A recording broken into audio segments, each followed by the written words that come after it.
আসসালামু আলাইকুম। আশা করি আপনারা ভালো আছেন।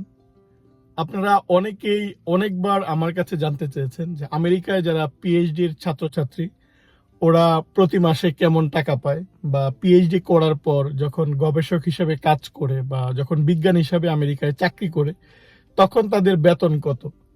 আমি অনেক সময় উত্তর দিয়েছি, কিন্তু মনে হলো যে ওভারঅল একটা ভিডিও এই নিয়ে বানানো প্রয়োজন। কারণ অনেকেই এই প্রশ্ন আমাকে করেন বা অনেকেই উত্তরটা জানতে চান, কিন্তু প্রশ্ন করতে আপনারা একটু দ্বিধায় থাকেন। যাই হোক, আজ সেই উত্তরটা দিব, আশা করি আপনাদের ভালো লাগবে। আপনারা যারা আমেরিকায় পিএইচডি করতে আসবেন বা পিএইচডি করতে আসতে চান, আপনাদের এটা একটা কমন জিজ্ঞাসা যে কেমন টাকা পাওয়া যায়।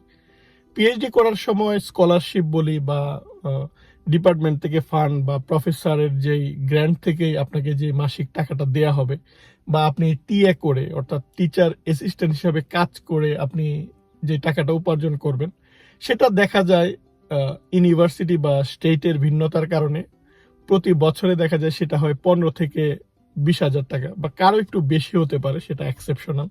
বা যে স্টেটে খরচটা একটু বেশি সেখানে হয়তো একটু বেশি দেওয়া হয়, বা ভালো ইউনিভার্সিটিতে অনেক সময় একটু বেশি দেওয়া হয়।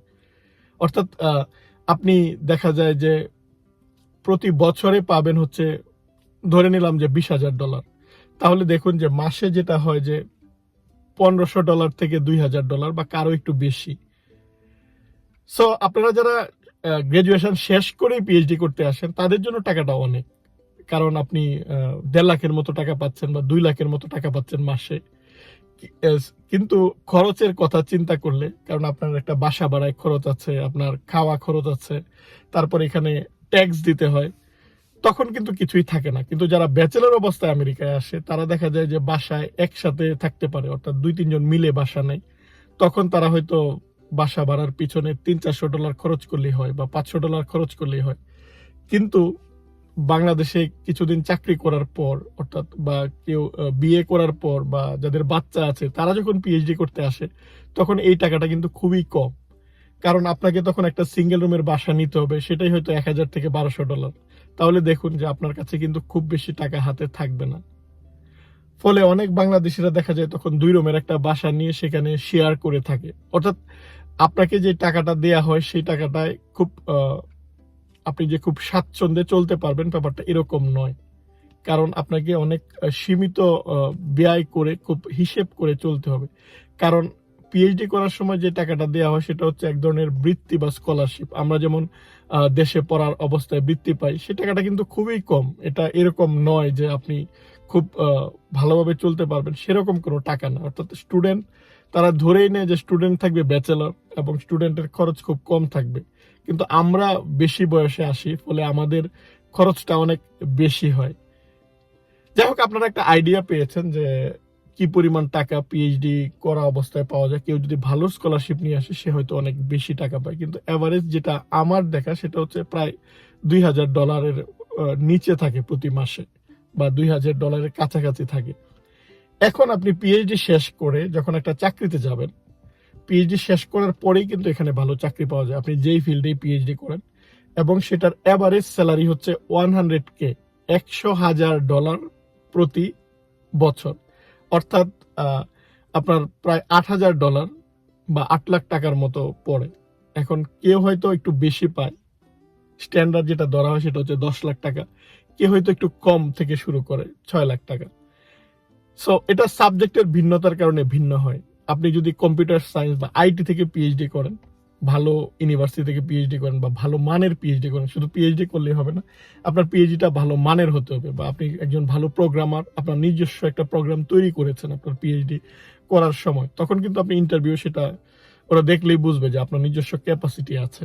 আপনারা অনেকেই প্রশ্ন করেন যে পিএইচডি শেষ করার পর কি কোনো পরীক্ষা দিতে হয়? পরীক্ষাটা কিন্তু নিজের সাথেই, আপনি কেমন নিজেকে ডেভেলপ করলেন সেটা।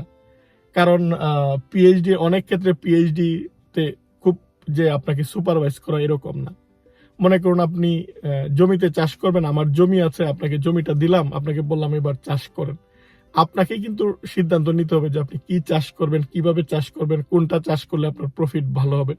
অনেক ক্ষেত্রে হয়তো আমি বলে দিব যে এটা চাষ করতে পারেন, বা আমি হয়তো আপনাকে একটু সার দিলাম বা অন্যান্য কিছু দিয়ে সহায়তা করলাম, কিন্তু বেশিরভাগ ক্ষেত্রেই কিন্তু আপনাকেই কাজটা করতে হবে।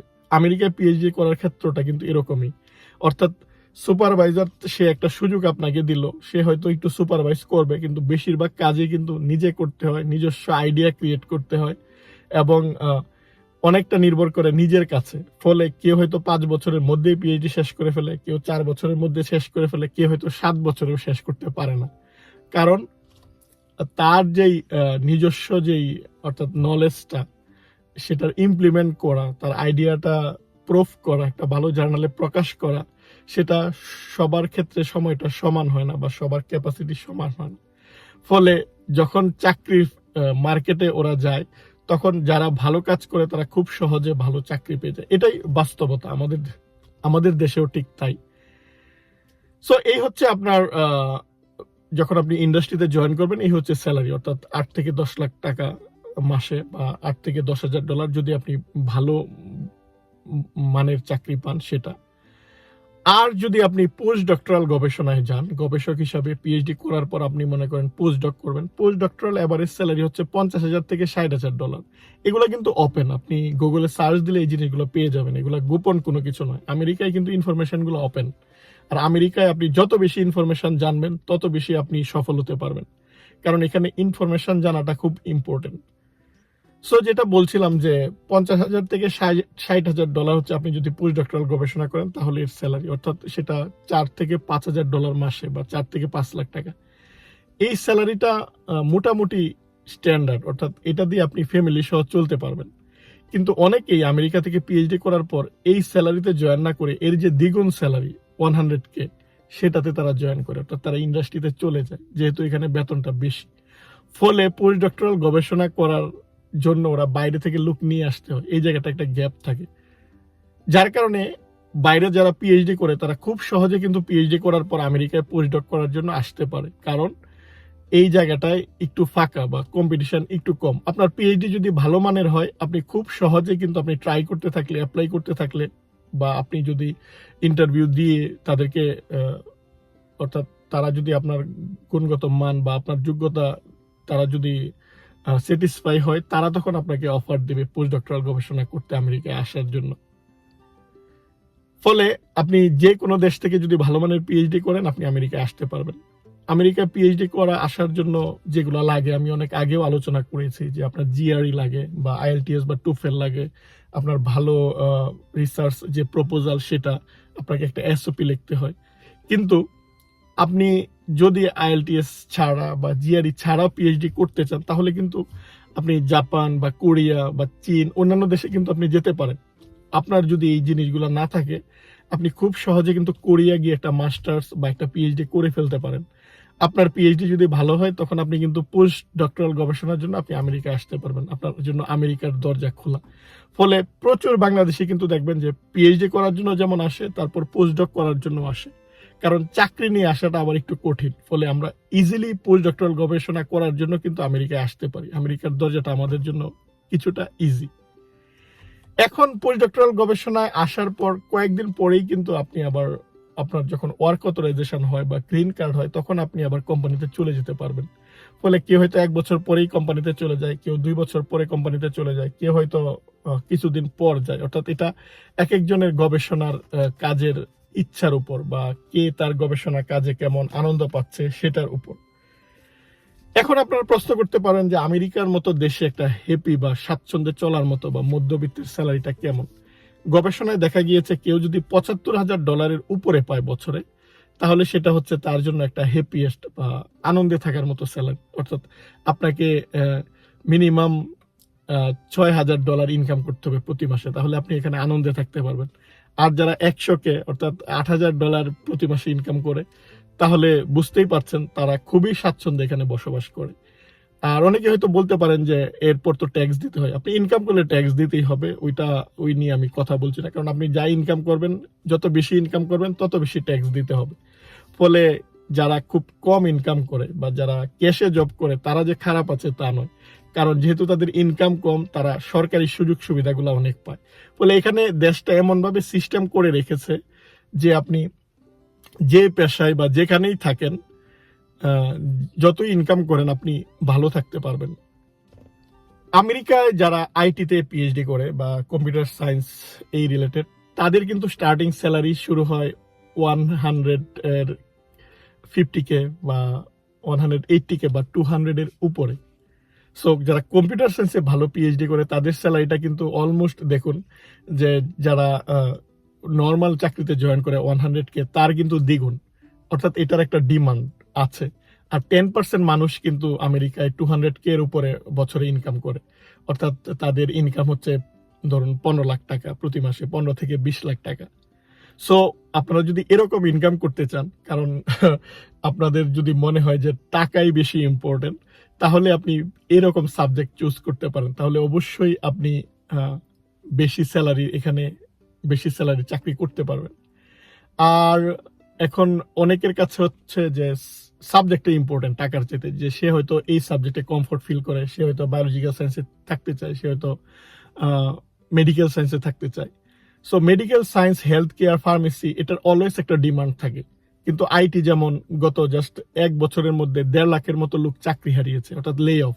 জাস্ট ফেসবুক ওই কোম্পানির দরকার নাই, তারা সকালবেলা একটা ইমেল দিয়ে জানিয়ে দিয়েছে তোমার চাকরি নাই। মাইক্রোসফট হয়তো বলছে তোমার চাকরি নাই, অ্যামাজন হয়তো বলছে তোমার চাকরি নাই। সো আইটিতে স্যালারিটা যেমন বেশি, কিন্তু যে কোনো সময় আপনার চাকরি চলে যাওয়ার সম্ভাবনাও কিন্তু থাকে। আপনারা যারা স্যালারি সম্পর্কে জানতে চান বা স্যালারিটা জেনে তারপর আমেরিকায় পিএইচডি করতে আসতে চান, তারা জাস্ট একটু গুগলে সার্চ দিবেন, কারণ অনেকগুলা এরকম ইনস্টিটিউশন আছে যারা কিন্তু স্যালারিটা অ্যানালাইসিস করে তারা ডাটা দেয় যে আমেরিকার কোন সাবজেক্টের ডিমান্ড এবং কেমন, ভবিষ্যতে কোন সাবজেক্টের ডিমান্ড বেশি হবে। সো আপনারা কিন্তু এই ইনফরমেশনগুলো পেয়ে যাবেন। আর বায়োলজিক্যাল সায়েন্সে যেটা বললাম যে স্টেবল, আপনি বায়োলজিক্যাল সায়েন্সে হয়তো ইনিশিয়াল স্যালারিটা 100K আপনি জয়েন করবেন, কিন্তু অভিজ্ঞতা কয়েকদিন হওয়ার পরে কিন্তু অটোমেটিক আপনার 150K বা 200K আপনার স্যালারিটা বাড়বে। ফলে আইটিতে হয়তো স্টার্টিংটা অনেক বেশি, তার মানে এই নয় যে আপনি বায়োলজিক্যাল সায়েন্সের থেকে ওই স্যালারি আপনি পাবেন না, ব্যাপারটা এরকম নয়। অনেকেই খুব ভালো স্যালারির ভালো কোম্পানিতে চাকরি করছে। তারপর ইঞ্জিনিয়ারদের কিন্তু খুব একটা ডিমান্ড থাকে। আর কম্পিউটার বা যারা আইটিতে, ওরা তো মূলত ইঞ্জিনিয়ার বা এরা এই ক্যাটাগরির মধ্যে। এর বাইরে আমি বলছি যে আপনি সিভিল ইঞ্জিনিয়ার হন বা আপনি ইলেকট্রিক্যাল ইঞ্জিনিয়ার হন, ইঞ্জিনিয়ারদের ডিমান্ড কিন্তু আছেই। আর ডাক্তার ভাইদের জন্য বলবো যে আমাদের দেশে যে ডিগ্রিটা, সেটা আপনাকে এই জায়গাটায় সেটা কিভাবে আপনি কাজে লাগাবেন বা ইভালুয়েশন করে হোক বা এখানে রেজিস্ট্রেশন পাওয়ার জন্য কি করতে হয়, সেই কাজগুলো করে কিন্তু তারপর আপনার আমেরিকায় ডাক্তার হিসাবে কাজ করতে হবে। আমাদের মেডিকেল যে ডিগ্রি এমবিবিএস বা আমাদের বি ফার্ম বা ডি ফার্ম, সেই ডিগ্রিগুলোও কিন্তু সরাসরি আমরা এই জায়গাটায় কাজে লাগাতে পারি না। ফলে আপনি এসে যে রেজিস্ট্রেশন পরীক্ষায় অংশগ্রহণ করবেন বা রেজিস্ট্রেশন নিয়ে কাজ করবেন, সেটা সম্ভব না। সো এই ব্যাপারগুলা কিন্তু আপনাকে আসার আগে জানতে হবে। যেটা আমি আমার আগের ভিডিওতে বলেছি যে 3টা জিনিস ইম্পর্টেন্ট। আপনার আমেরিকার কোনো ডিগ্রি থাকতে হবে, আমেরিকান পাসপোর্ট বা ওয়ার্ক অথরাইজেশন, এবং আমেরিকায় কাজের অভিজ্ঞতা। এই 3টা জিনিস হওয়ার পর কিন্তু আপনি এখানে খুব ভালো চাকরি পাবেন বা আপনার দিন দিন ডিমান্ড বাড়বে। এর আগের সময়টুকু আপনাকে স্ট্রাগল করতেই হবে। এর বাইরেও আপনাদের অনেক প্রশ্ন নিশ্চয়ই আছে। যদি আপনাদের প্রশ্ন থাকে অবশ্যই কমেন্ট করে জানাবেন, আমি পরবর্তীতে উত্তর দেওয়ার চেষ্টা করব। যে কোনো একটা ভিডিওতে বা 10 মিনিটে সবকিছু বলা সম্ভব হয় না। আপনারা ভালো থাকবেন, আবারও কথা হবে আপনাদের সাথে। আল্লাহ হাফেজ।